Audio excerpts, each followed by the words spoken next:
Khalory here, and I'm going to start off today by showing you a cool feature of the project table. Now, I've showed you before how it works, but there's actually another special feature that you can use, and for it I'm going to get out some paper. And you need these indigo flowers, which are red power 2 will spawn them as world generation. And if you can't find any, you can always bone meal some grass, and they should grow. But basically what you can do is you can combine indigo dye with paper, and you can get a blank plan. Now the blank plan is then used in the project table.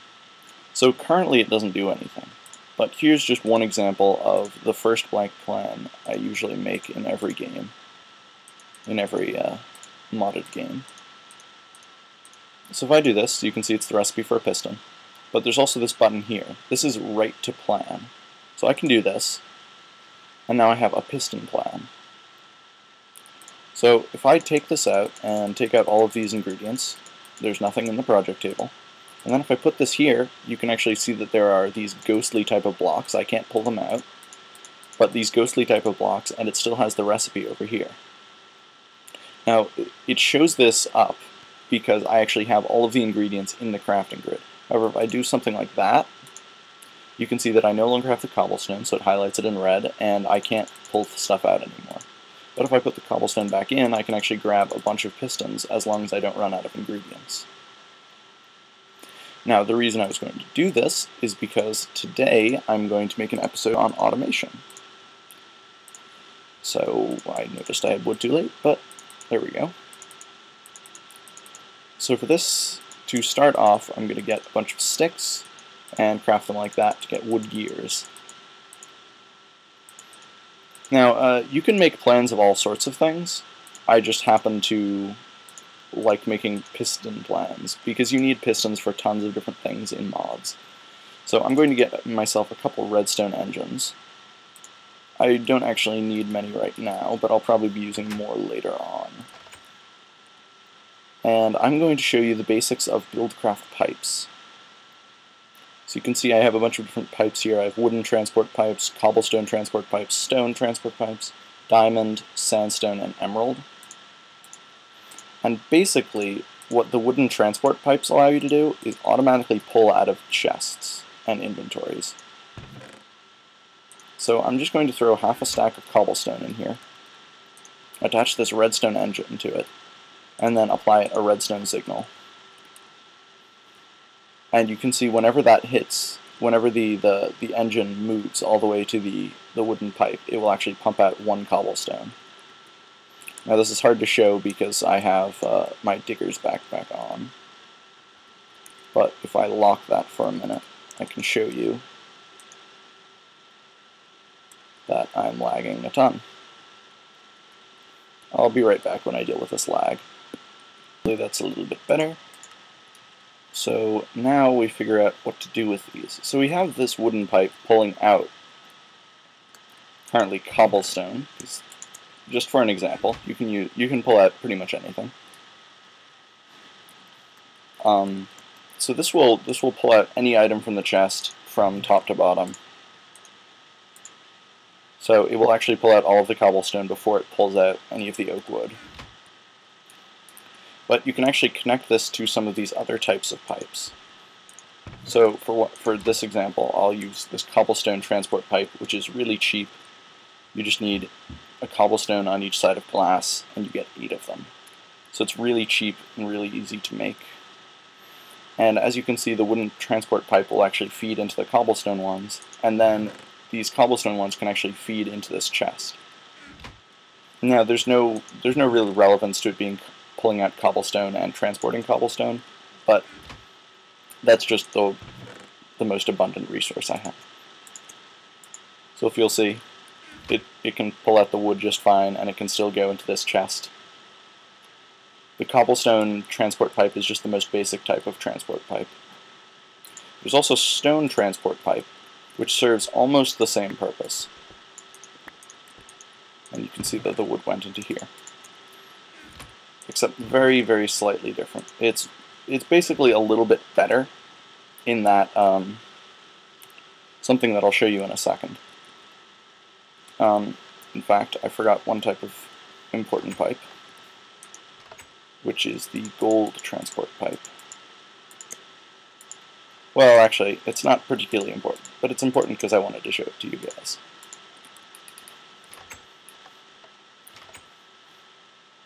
So, just for the sake of this test, I'm going to make this a little bit longer, but this time I'm going to use gold transport pipes. Now, it's kind of pointless to use the gold transport pipes when it's this small, but as you can see, it actually zips items along. So if you use 1 or 2 golden transport pipes in a row, then it will actually speed it up to huge speeds, so that it makes it very fast. So if you want to transport items long distance, you can just hook up some gold transport pipes.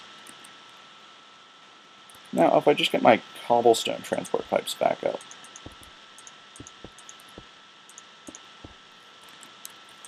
and of course put some more stuff in here, you'll be able to see that the gold transport pipe will still speed it up, but once it goes into the cobblestone transport pipe, it will actually slow back down. So by the time it got over there, it was actually basically the same speed that it had started at. But if I just stop that for a second, and if I hook up stone transport pipe instead, it will actually retain more of its speed. And of course I used cobblestone.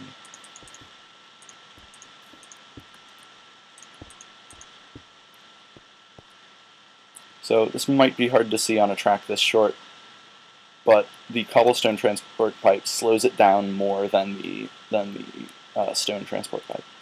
That's not really useful unless you're actually using gold transport pipe. But there's also another nice feature.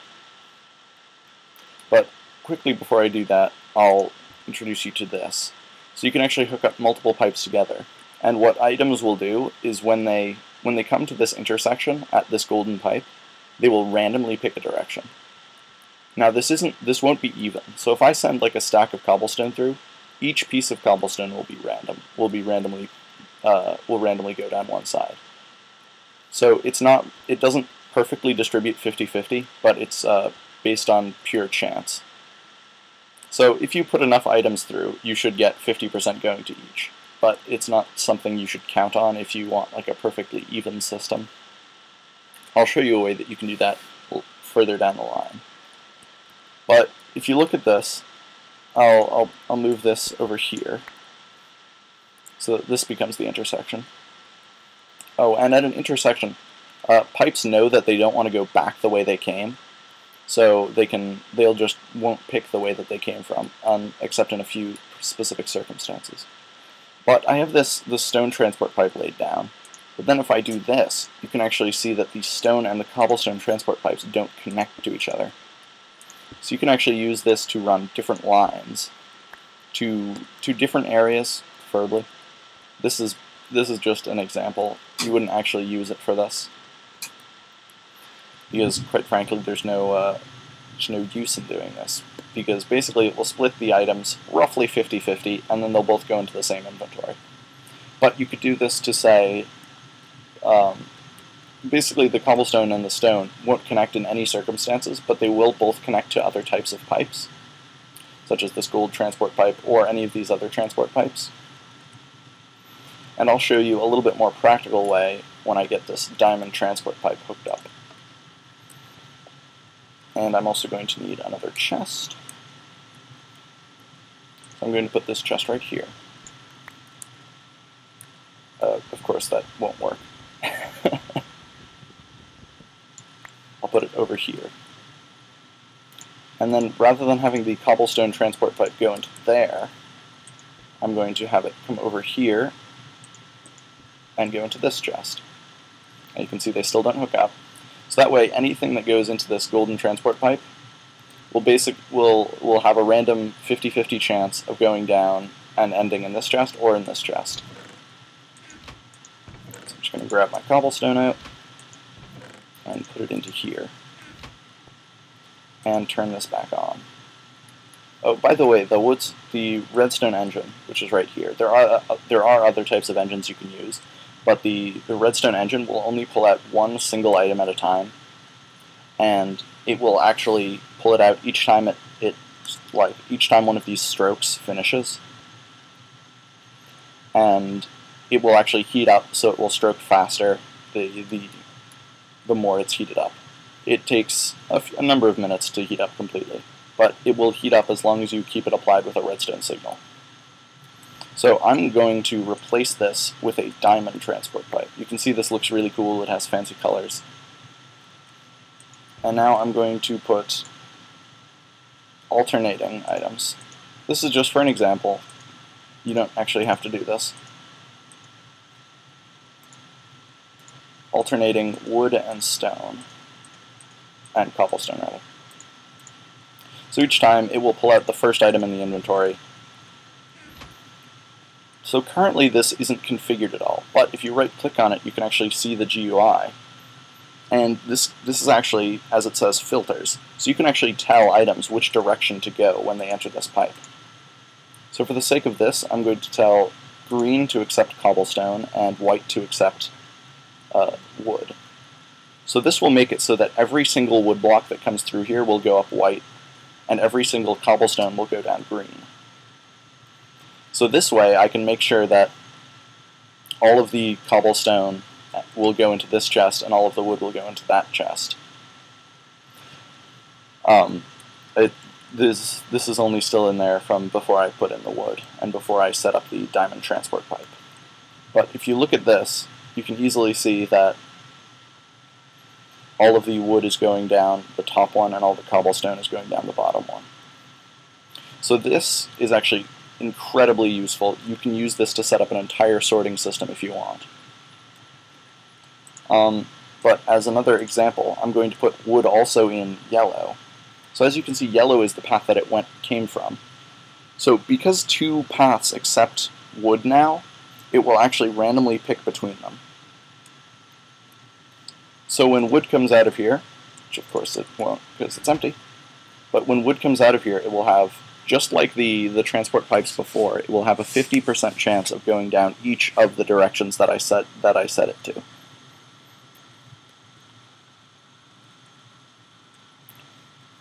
Except that this won't actually work in this way, because as I said before, pipes don't like going down the way that they came from, so there's only one way that you can do that. But for that, I can show you the next type of pipe, which I also forgot to bring with me. So I'll go make that quickly. Because all of these pipes are very cheap to make, well, typically. They can be more expensive if you're using some of the more expensive materials. Like, for instance, that diamond transport pipe. It's the exact same recipe as these ones, except using diamonds. And also for this, I'm going to show you another cool, important item, which is called a wrench. Now, there are actually many different types of wrenches. This happens to be the wrench for the Buildcraft mod. And it's very easy to make, and you get this wrench. So the wrench basically allows you to do special things with the Buildcraft pipes especially, but also some other important machines and such. And it also interacts fairly well with a couple other mods, such as thermal expansion. But for now, I'm going to disconnect these. And it's annoying that it's raining, but I have my sound turned down, so you guys don't have to worry about that. Now I'm going to do this and set up pipes going in each direction. Oh, and another thing you can do, you can actually use the wrench. Perhaps it's a different item. There's one of the specific wrenches allows you to break these really quickly. It just isn't this wrench. But I'll still use the wrench since nothing else is really faster. So I can do this. And so this iron transport pipe kind of looks like the gold one, except it's white on each side. Now if I put a bunch of items in here, you can actually use the wrench and right-click on this to change what side it's facing. So because this side is the clear side, it will actually send all items that way. Now, Buildcraft pipes are also smart in a way. So if I do something like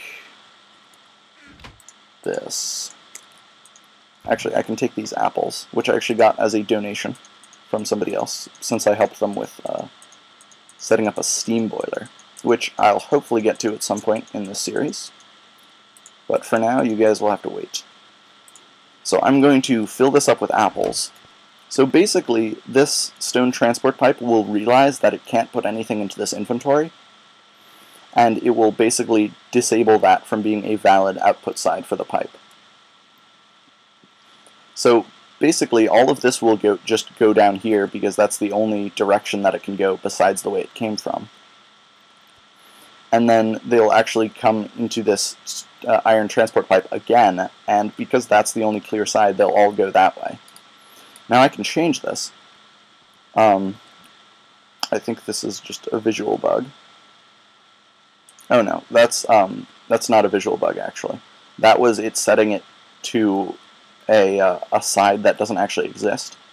So that was trying to output it like down or up, but those sides aren't available on this pipe, so it wasn't working. But now I changed it so that all cobblestone will go that way, which is of course hard to see because there's a bunch of other cobblestone in there. But all the cobblestone that comes this way will actually bounce out of this one. And that's the only way that you can have pipes that will actually send stuff back in the same direction that it came from, is if you use an iron transport pipe. Now, I can also send it back down this golden one. However, because it's a wooden transport pipe, it's kind of a little bit annoying. It's not really a problem, but wooden transport pipes are only supposed to be for pulling out of inventories. You can use them for other things, but it's usually best if you make it so that they won't go back into the wooden transport pipe, because it's kind of pointless and wastes your time, because basically you're pulling items out and then you just shove them back into the chest that you're pulling them out of. So it's usually not the best thing to do, but it can work in some specific situations. And as you can see, my redstone engine right here has actually heated up. When it started, it was blue and moving very slowly, and now it's green, and it moves quite a bit more quickly. This can heat up all the way to red, and then it will produce... basically, this produces what's called Minecraft joules, which is the form of energy used in the Buildcraft mod. And this engine is actually the very weakest of all engines, and this will produce only about 1 Minecraft joule per second, which is and that's at maximum power. Currently, it's not producing that. It's probably producing about half of that. But I will turn it off for now because I'm pretty much finished with showing you these basic pipes. And I'm getting some lag again. Hopefully that's not a big problem for you guys. So that's pretty much all of these basic pipes. There's actually one more that I want to show you right now. Actually, I'll show you both of the other ones that I have with me. The first one is this emerald transport pipe, which is probably the most expensive pipe in the game because it's the same recipe, but you need 2 emeralds, which are even rarer than diamonds. But what you can do with this is it works like a wooden transport pipe, except that you can set filters. So currently this won't pull out any items at all, because it's not set up to allow any items to come through. But if I throw a wooden plank in here, it will only pull out wooden planks. And it will just leave this cobblestone untouched. So that's one of the 2 cool ones. One of the 2 that I'm showing now. And then the other one is this sandstone transport pipe. Now, I'm going to do this. And the sandstone is quite easy to make. It's like the same recipe as all the others. But sandstone transport pipe will basically make it so that the pipe only connects to adjacent pipes. It won't connect to any inventories. So this sandstone pipe is basically completely ignoring this chest, even when it has plenty of space in it. So this way, you can easily go around machines and inventories without disturbing them. So you can make really compact pipe systems. So now I'm just going to show you a system that I had set up earlier that I haven't shown you guys yet. And it's using these pipes.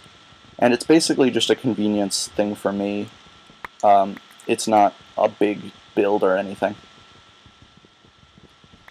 But it's actually quite useful for what I'm doing. And there's also a little bit more complicated thing, which I'll explain to you quickly what it does, but it's not something that's exactly easy to make.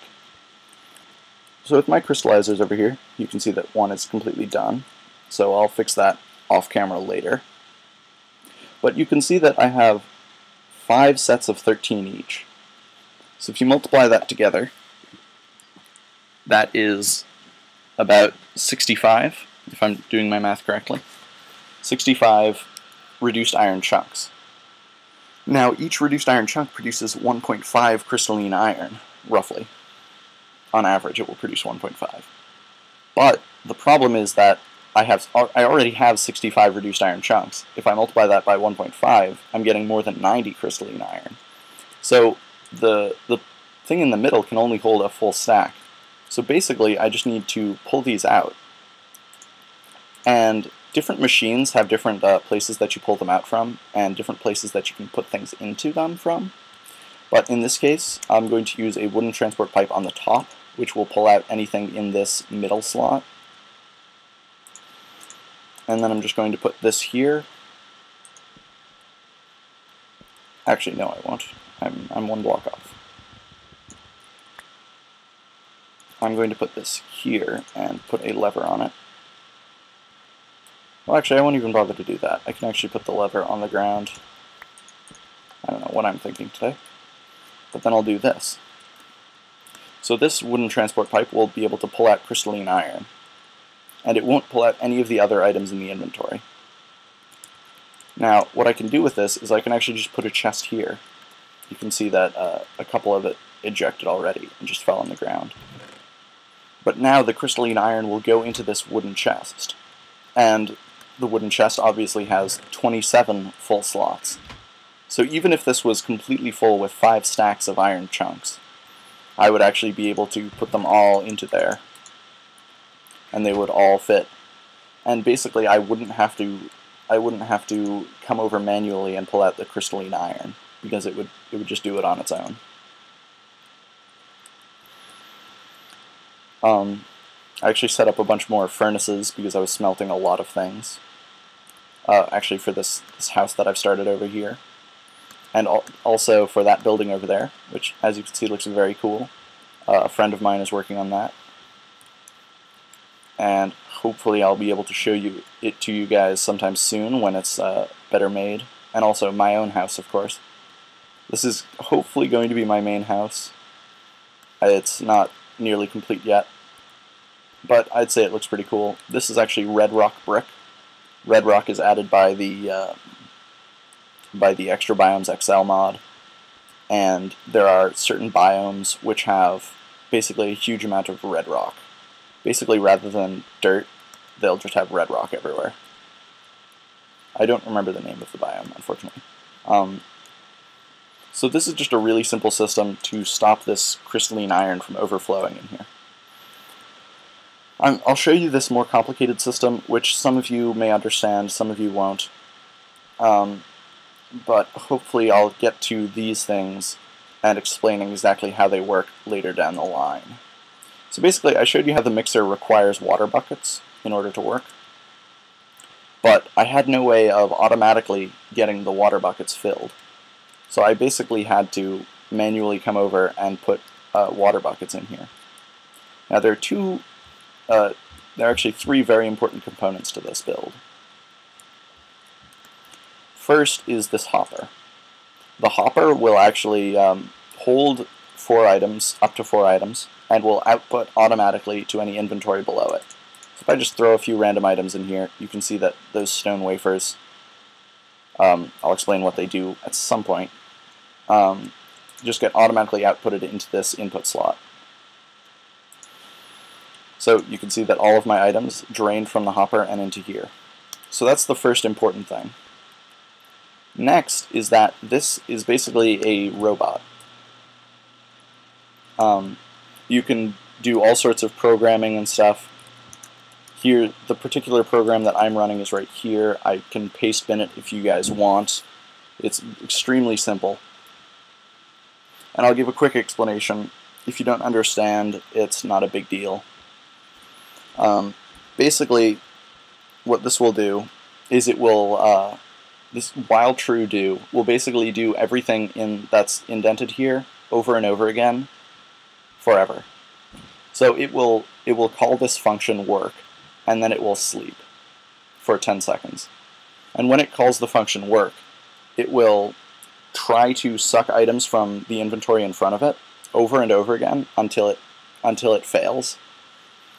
And then if the turtle.getItemCount1 just means that if there's more than one bucket, that's basically just a contingency thing, because if I only have one bucket in here, then it's less convenient for the rest of the programming. But if there's 2 buckets, then what the turtle will then do is turtle.placeDown, which will basically fill up one of the buckets, and it will keep the empty bucket in the main slot, which I can actually show you right now. Just empty this one out. And then it will fill the bucket, save it, and then exit this, and then run the program like this.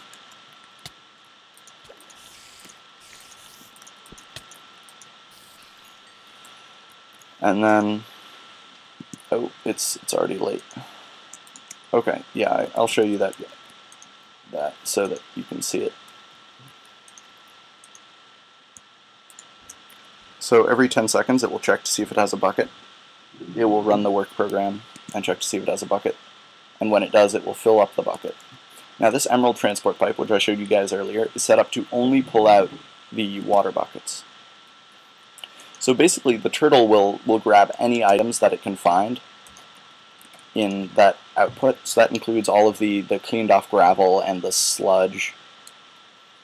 And it will grab all of that, and then it will fill up a bucket, and this will pull out any of the buckets that are in there. They'll be put into the hopper, and then the hopper will automatically output into the mixer. So as long as this program is running, it will constantly keep the mixer supplied with water. And that's basically, those are just 2 really basic builds that you can set up. The turtle itself is not as basic. There are other ways to fill up buckets if you don't want to get into programming at all. But this is a really simple program. It only took me a couple minutes to write. And before I wrap up this episode, I'll show you one more thing that you might have seen. These are actually called spot loaders. Now you guys probably know that in vanilla Minecraft, when you leave chunks and go far away, or log out, they'll just unload and nothing will happen in them. Well, this is a major problem for me because my crystallizers take 20 minutes for each of these. Now I left these over the entire night and they weren't even half finished. And that's even with these spot loaders. Basically these spot loaders, they're pretty expensive to make. They will actually keep chunks loaded even when you're not in the game. So I currently have 2 spot loaders. If I go to Raise Minimaps, you can see that I have 1 spot loader for each of the 2 chunks that my machines are in. So I have this chunk spot loaded that has all of these in them, and then I also have this chunk which has my crystallizers over here. And this will just keep all of this stuff working no matter how far I get away or how long I'm offline. So this will just keep working until it's completely out of stuff to do. Now this can be used for tons of other stuff, but this is just a really basic and common use for it, because crystallizers take forever, so if anyone ever uses them, you should definitely try to make sure that it's chunk loaded by by a spot loader, or possibly multiple if you have them in different chunks. I hadn't really thought of these spot loaders until after I set most of this stuff up, and I didn't really want to move it, so I just used two, but you could probably compact this all into one chunk if you wanted to. The spot loaders aren't too expensive, but they aren't cheap either.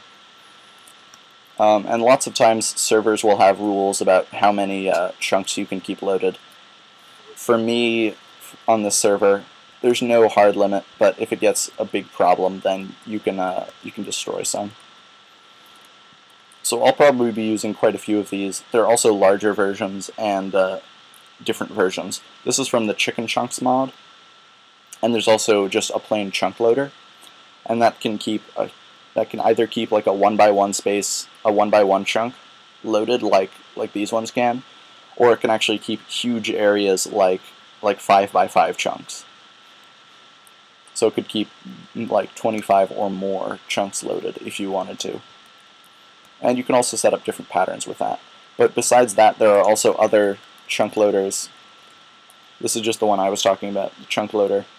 There's actually a chunk loader module for those turtle robots, so that you can keep those loaded, even if because they can actually move, and you can have them move far away and load chunks that are far away from you if you want to, and there are many reasons to do that. But there are also other things, such as these world anchors, and these are from LogiCraft. They're better in a couple ways, but also worse in a couple ways, since they actually require ender pearls to run. And there are also a couple more things, this personal anchor and this anchor sentinel. I'm not too sure on what the anchor sentinel is, but the personal anchor is basically like a spot loader, except powered by Eyes of Ender. Not Eyes of Ender, ender pearls. And LogiCraft, however, you can actually make carts that will load chunks. So you can have like a train of a bunch of carts with like powered rail and stuff, and just have them go back and forth, and they'll always keep the chunk they're loaded in if you just have an anchor cart or a personal anchor cart attached to it. So I might end up using those at some point, but for now, that just about wraps up this episode. I've shown you some basic automation, all the different, not quite all of the different types of pipes. There are a couple I'm missing out on of the transport pipes. There are also actually liquid and energy pipes, but energy pipes I won't get to for quite a while probably, and liquid pipes I don't have any need for them right now. So I will show you those eventually. Or actually, it's possible I won't, since there are actually better versions of both of them that I can get from the thermal expansion mod. So I might skip straight to those. I might just show you them anyway, even if I don't use them, because they're basically the cheaper version. They're way cheaper than the thermal expansion stuff. They're just less powerful as well. So that just about wraps up this episode. I'll continue work on my house so it doesn't look like, well, nothing. And I'll probably start showing you how I'm going to do automatic mining next episode. I might not actually get to it next episode. I might just do the setup for it next episode, but I hope you're looking forward to it. And I'll see you guys next time.